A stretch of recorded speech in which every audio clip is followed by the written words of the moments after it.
Swastiastu. Hai rekan-rekan semua, semoga kalian semua dalam keadaan sehat dan terhindar dari virus yang sekarang ini menyerang dunia, yaitu virus corona. Semoga virus corona cepat berlalu dan bumi ini kembali seperti semula.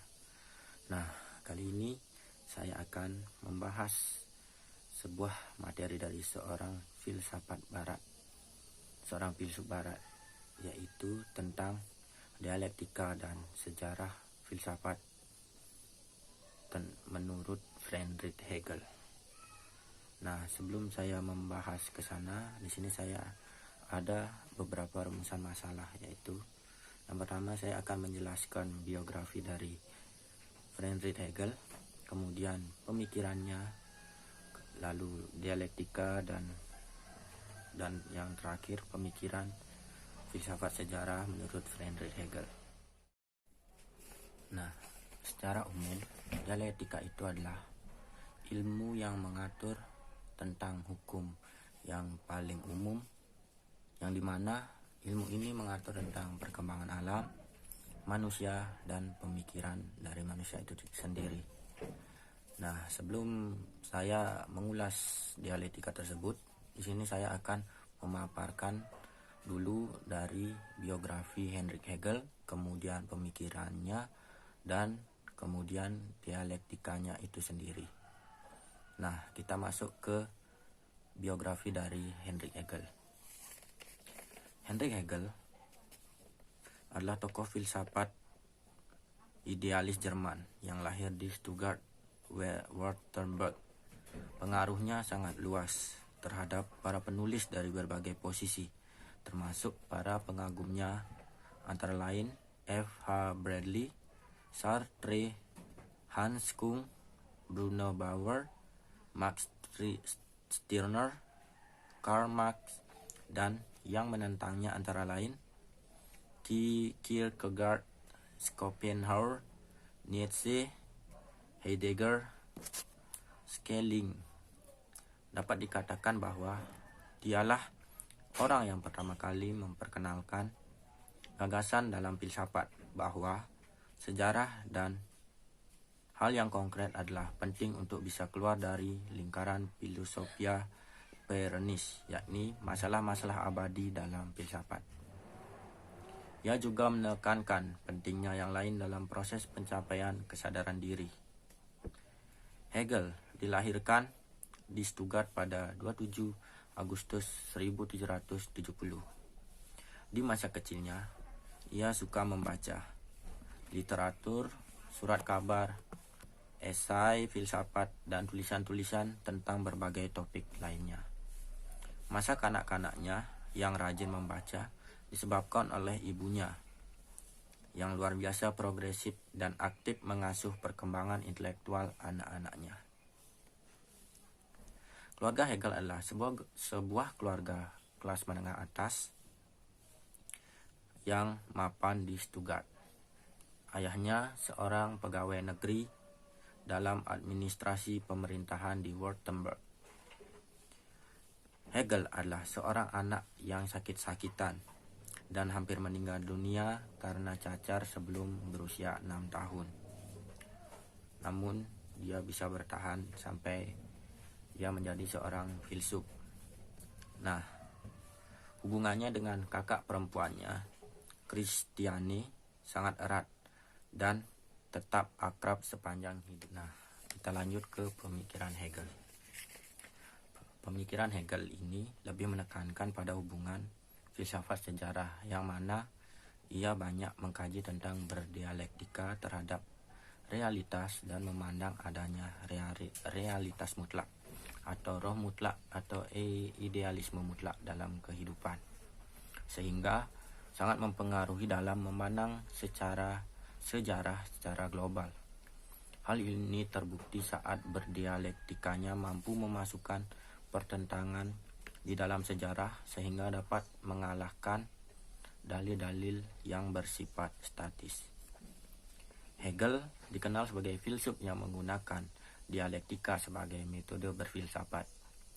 Dialektika menurut Hegel adalah dua hal yang dipertentangkan lalu didamaikan, atau biasa dikenal dengan tesis atau pengiaan, antitesis atau pengingkaran, dan sintetis atau kesatuan kontradiksi. Filsafat Hegel dikenal sebagai salah satu filsafat yang sulit dipahami dan dimengerti karena Hegel menggunakan istilah-istilah yang terlalu teknis dan terkesan ekstrem. Di samping itu, Hegel senang menggunakan hal-hal yang paradoks. Hegel yakin bahwa paradoks adalah hukum realitas, sebagaimana hukum pemikiran. Ambisi Hegel adalah menyusun suatu sistem filsafat sintetis. Kalau Aristoteles boleh disebut sebagai filsafat yang berhasil menyintesiskan pemikiran-pemikiran Yunani, dan Thomas Aquinas melalui Summa Theologicanya yang berhasil menyatukan pengetahuan abad pertengahan, maka Hegel berusaha untuk menyatukan ilmu dan filsafat abad 19. Yang membedakan filsafat Hegel dan filsuf-filsuf lain bukanlah pertama-tama apa yang dipikirkan, melainkan caranya. Bagaimana Hegel mengetahui adalah proses di mana objek yang diketahui dari subjek yang mengetahui saling mengembangkan, sehingga tidak pernah sama atau selesai. Seperti yang dikatakan Hegel, pengetahuan saya hari ini difalsifikasikan oleh pengetahuan besok, dan pengetahuan besok mengubah apa yang diketahui karena ditangkap dengan cepat. Dalam proses itu, senantiasa menjadi orang baru, karena dengan perubahan pengertian, kedudukan, dan tanggung jawab, saya pun berubah. Pengetahuan adalah sebuah ongoing proses, di mana apa yang diketahui dan apa yang mengetahui terus berkembang. Tahap yang sudah tercapai atau disangkal atau dinegasi oleh tahap baru, bukan dalam arti tahap lama itu tidak berlaku lagi, tetapi tahap lama itu dalam cahaya pengetahuan kemudian atau kelihatan terbatas. Jadi, tahap lama itu tidak benar-benar terbatas, dan dengan demikian jangan dianggap kebenaran. Tetapi yang benar dalam penyangkalan tetap dipertahankan. Itulah inti dialektika Hegel yang merupakan wujud pengetahuan manusia. Nah, sekarang kita masuk ke materi dialektika. Dialektika merupakan metode yang dipakai Hegel dalam memahami realitas sebagai perjalanan ide menuju pada kesempurnaan. Menelusuri materi baginya adalah kesia-siaan, sebab materi hanyalah manifestasi dari perjalanan ide tersebut. Dengan dialektika, memahami ide sebagai realitas menjadi dimungkinkan. Dialektika dapat dipahami sebagai the theory of the union of opposites, teori tentang persatuan hal yang bertentangan. Terdapat 3 unsur atau konsep dalam memahami dialektika, yaitu yang pertama yaitu tesis. Kedua, sebagai lawan dari yang pertama disebut dengan antitesis. Dan dari pertarungan 2 unsur ini lalu muncul unsur ketiga, yaitu untuk memperdamaikan keduanya yang disebut dengan sintesis. Dengan demikian, dialektika dapat juga disebut sebagai proses berpikir secara totalitas, yaitu setiap unsur saling bernegasi atau mengingkari dan diingkari, saling berkontradiksi, melawan dan dilawan, serta saling bermediasi atau memperantarai dan diperantarai. Untuk memahami proses tradisi itu, yaitu tesis, antitesis, dan sintesis, Hegel menggunakan kata dalam bahasa Jerman yaitu aufheben. Kata ini memiliki makna menyangkal, menyimpan, dan mengangkat. Jadi, dialektika bagi Hegel bukanlah penyelesaian kontradiksi dengan meniadakan salah satunya, tetapi lebih dari itu. Proposi atau tesis dan lawannya antitesis memiliki kebenaran masing-masing yang kemudian diangkat menjadi kebenaran yang lebih tinggi. T.J. Lavin menerangkan proses ini sebagai berikut. Yang pertama yaitu menunda konflik antara tesis dan antitesis. Yang kedua, menyimpan elemen kebenaran dari tesis dan antitesis. Dan yang ketiga yaitu mengungguli perlawanan dan meninggikan konflik hingga mencapai kebenaran yang lebih tinggi. Nah, Hegel memberikan contoh dari tiga fase tersebut sebagai berikut. Yang mutlak adalah yang berada murni atau pure being, yang tidak memiliki kualitas apapun. Namun, yang berada murni tanpa kualitas apapun adalah yang tiada atau nothing. Ini merupakan negasi dari proposi atau tesis. Oleh sebab itu, kita terarah pada antitesis. Yang mutlak adalah yang tiada. Penyatuan antara tesis dan antitesis tersebut menjadi sintesis, yaitu apa yang disebut menjadi becoming. Maka yang mutlak adalah yang menjadi. Sintesis inilah kebenaran yang lebih tinggi. Dialektika Hegel merupakan alternatif tradisional yang mengasumsikan bahwa proposi haruslah terdiri dari subjek dan predikat. Logika seperti ini bagi Hegel tidaklah memadai. Berikut contoh yang bisa sedikit menerangkan tentang hal tersebut. Dalam logika tradisional terdapat proposi sebagai berikut. Heru adalah seorang paman. Kata paman di sini merupakan predikat yang dinyatakan begitu saja benar. Benar dengan sendirinya. Heru tidak perlu mengetahui keberadaannya sebagai paman. Maka dalam hal ini logika tradisional mengandung cacat. Hegel menggantinya dengan dialektika untuk menuju pada kebenaran mutlak. Paman bagi Hegel tidaklah benar dengan sendirinya. Sebab eksistensinya sebagai paman juga membutuhkan eksistensi orang lain sebagai keponakan. Dari perseteruan antara paman sebagai tesis dan keponakan sebagai antitesis, maka tidaklah memungkinkan kebenaran parsial atau individual. Jadi kesimpulannya adalah kebenaran terdiri dari paman dan keponakan. Jika dialektika ini diteruskan akan mencapai kebenaran absolut yang mencakup keseluruhan. Tidak ada kebenaran absolut tanpa melalui keseluruhan dialektika. Setiap tahap yang belakangan mengandung semua tahap terdahulu. Sebagaimana larutan, tak satu pun darinya yang secara keseluruhan digantikan, tetapi diberi tempat sebagai suatu unsur pokok di dalam keseluruhan. Nah, dan yang terakhir yaitu filsafat sejarah menurut Hegel.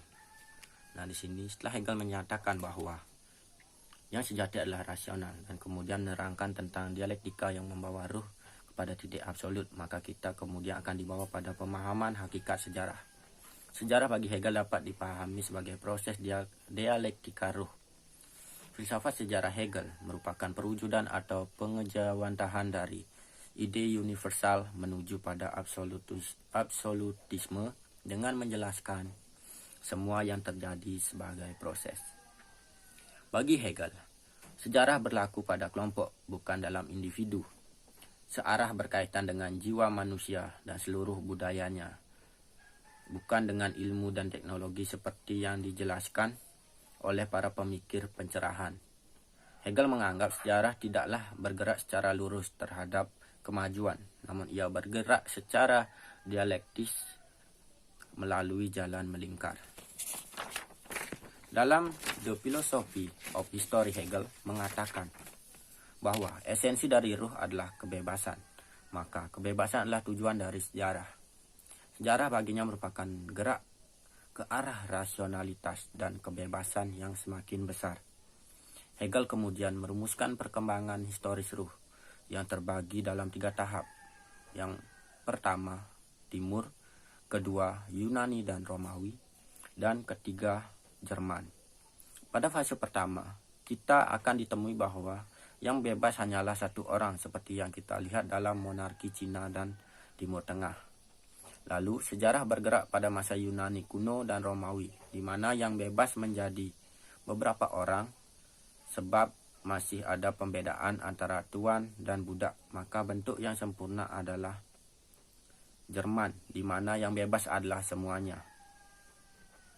Pemikiran Hegel mengarahkan kita kepada pemahaman bahwa sejarah merupakan pergerakan penuh tujuan atas cita-cita Tuhan untuk kemanusiaan. Hegel pun memahami bahwa sejarah memang merupakan meja pembantaian di mana kesengsaraan, kematian, ketidakadilan, dan kejahatan menjadi bagian dari panggung dunia. Namun, filsafat sejarah merupakan teodisi atau usaha untuk membenarkan Tuhan dan mensucikan Tuhan data tuduhan bahwa Tuhan membiarkan kejahatan berkuasa di dunia. Dia menunjukkan anggapan yang salah tentang sejarah, disebabkan karena mereka hanya melihat permukaannya saja, tetapi mereka tidak melihat aspek laten serta potensial dalam sejarah, yaitu jiwa absolut dan esensi jiwa, yaitu kebebasan. Nah, demikian presentasi materi yang saya bawakan. Apabila ada yang kurang paham atau tidak mengerti, boleh ditanyakan di kolom komentar. Sekian presentasi dari saya tutup dengan Parama Santi. Om Santi Santi Santi Om.